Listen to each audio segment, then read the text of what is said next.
All right, welcome to part B. So we'll keep going here. What will we do? Well, I'm going to take this and I'm going to simplify this equation. So we get -3 here is equal to 0. Now, can we think of two numbers that multiplied together are equal to -3 and added together are equal to +2? I think +3 and -1 do the job. So now if I were to solve this, I get lambda is equal to -3 and lambda sub 2 is equal to 1. So now we found our eigenvalues. So let me right here say that these are our eigenvalues. We started with a 2 by 2, so we only want 2 eigenvalues. Now let's find the eigenvectors. So to find the eigenvectors, we have to plug each of these lambdas back into this, well, actually back into that, and reconstruct this expression right here, and then solve for k. So, and I'll rewrite that expression over here. So we have a minus lambda I times k equal to the 0 vector. So this is our goal. So for lambda 1 equal 3, we're going to substitute lambda into this matrix over here. So it's going to be -4 minus lambda. Well, -4 minus -3, watch out with the signs. So let me rewrite this. -4 minus -3 is going to be -4 plus 3, which is going to be -1. 2 is going to stay the same. -5/2 is going to stay the same. And here, 2 minus -3 is going to be 2 plus 3, which is 5. When we close this, here I put my k. So I have my k1 and my k2 here. And that all has to be equal, as you see from our goal equation that I put above, to the 0 vector. So 0, 0. Now, one thing I like to check always is whether these two are linearly dependent system. And to check is we can see if we can get to this first entry by multiplying the second row by a single number. Well, if I multiply this by 5/2, oh, it won't let me write that far. So if I multiply this by 5/2, I'm going to get, sorry, not 5/2, 2/5. I'm going to get -1 here, and here I'm going to get 2. So they are dependent equations. So that's good, because in solving the eigenvector problem, there's got to be a bunch of vectors that satisfy this condition, all on the same span with different length. So I can just use one of the two, and I'll substitute into the top one plus 2k2, and all of that is equal to 0. So now I can say that 2k2 is equal to k1. And since I don't have a definition for k1, let's say that k1 is equal to t. Well, if k1 is equal to t, then k2 is equal to 1/2 times t. So this means that my k vector, my vector k, is going to be equal to t and 1/2 t. But let's just say that t is 1, so let t be equal to 1, because we know that we just need the direction of the vector that is in the proper span. And so we get, actually, let's make it 2 so that we don't have fractions. So we get 2 at the top and 1 at the bottom, because 1/2 times 2 is 1. So that's our first.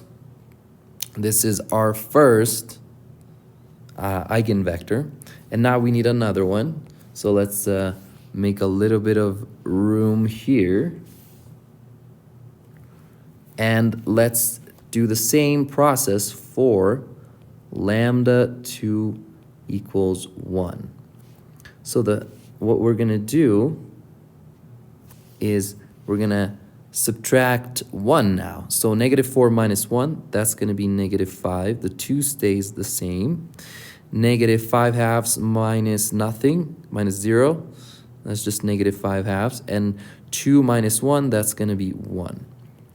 Okay, so now here we're going to have our K1, K2, or I could even change letters, but I don't want to because there's other cases where we use other letters.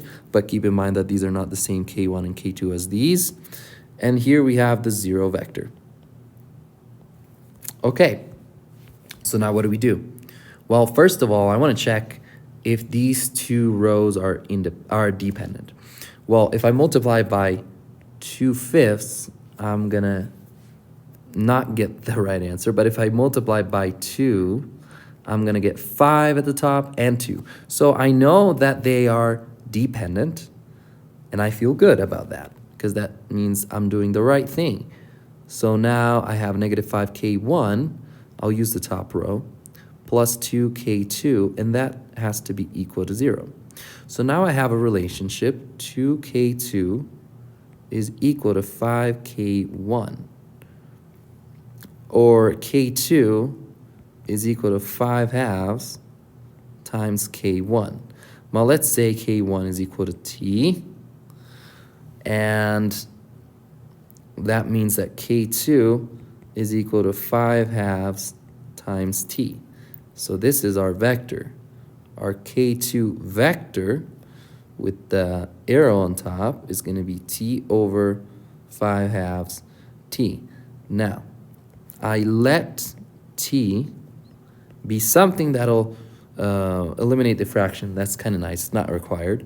So in that case, our K2 becomes, because remember, we just care about the direction. We don't care about the length. So we can assign it any T. And in that case, K2 is 2 and 5. Now let's see. See, we were supposed to get 2, 5, and 2, 1, or scalar multiples of that. So now, we got a solution 1 is going to be this vector K1, which is 2, 1, multiplied by e to the eigenvalue from which this was derived, which was lambda is equal to -3, times t. That's our first solution. So let me box that. And for this one, we can say the same. Our solution, x of x sub 2, is equal to the solution that has this vector, 2, 5. This is called the eigenvector, multiplied by e to the eigenvalue from which this was derived, which is 1 times t. So I'll just write e to the t. Now, I'm going to box this right here, and now I'm going to say the most general solution,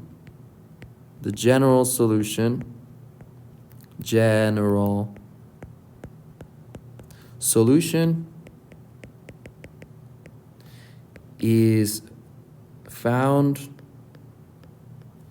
with the superposition principle. Superposition principle. And what is the superposition principle? Well, it is simply adding them together and creating a linear combination of the two. So x will be equal to c1 x1, c2 x2, where c1 and c2 are constants, and that is what it means to create a linear combination of terms. So now we can just put c1 times our first solution, which is 2, 1, e to the -3t, plus c2 times our second solution, 2 and 5, e to the t. And now I can box this, and this is my general solution. Well, I hope you learned a lot. This was an interesting problem to see where everything comes from.